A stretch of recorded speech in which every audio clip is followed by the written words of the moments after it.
അറിയാം.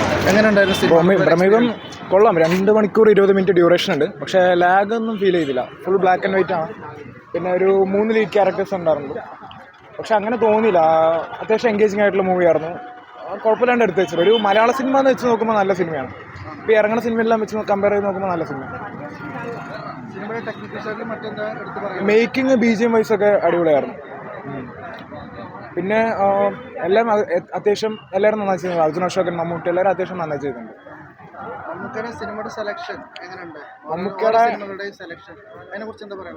നമുക്ക് അത്യാവശ്യം ഇപ്പോൾ മമ്മൂട്ടി കമ്പനി തന്നെ ഇപ്പോൾ ഈ ഇടയ്ക്ക് കണ്ണൂർ സ്ക്വാഡ് ഇറങ്ങി. അതും അത്യാവശ്യം നല്ല പടമായിരുന്നു. മീൻസ് യങ്സ്റ്റേഴ്സിന് കൂടുതൽ ചാൻസ് കൊടുത്ത്. ഇപ്പോൾ അർജുൻ അശോകൻ്റെ ബാക്കി സിനിമ വെച്ച് നോക്കുമ്പോൾ ഇതൊരു മൈൽ സ്റ്റോൺ തന്നെയാണ്. കാരണം മൂപ്പര് ആളുടെ പെർഫോമൻസ് ഇത്രയും പുറത്തെടുക്കാൻ ഈ സിനിമ കൊണ്ട് പറ്റി. മമ്മൂട്ടി അതുപോലെ തന്നെ എല്ലാ സിനിമയിലും പോലെ മമ്മൂട്ടി തന്നെ. ലാസ്റ്റ് കണ്ടത് ഇപ്പൊ ഭ്രമകം കണ്ടു. ആ കളർ കിട്ടില്ല കേട്ടോ. ഇത് വേണ്ടല്ലോ. ഭ്രമകം നല്ല മൂവിയാ. ഈ കളർ ഇപ്പൊ എന്റെ എക്സ്പെക്ടേഷൻ വെക്കാണ്ടാണ് പോയത്. ബട്ട് മൂവി ഭയങ്കര ഒരു സാറ്റിസ്ഫാക്ടറി ആയിരുന്നു. അതെ, പക്ഷെ ഈ മൂവി കാണുമ്പോൾ നമ്മളൊരു ബ്ലാക്ക് ആൻഡ് വൈറ്റ് മൂവി കാണുന്ന പോലെ ഒരു ഫീല് വരില്ല. അത്രയും ക്വാളിറ്റി ഉണ്ടായിരുന്നു മൂവിക്ക്. മൊത്തത്തിൽ ഓവറോൾ നല്ല മൂവി ആയിരുന്നു.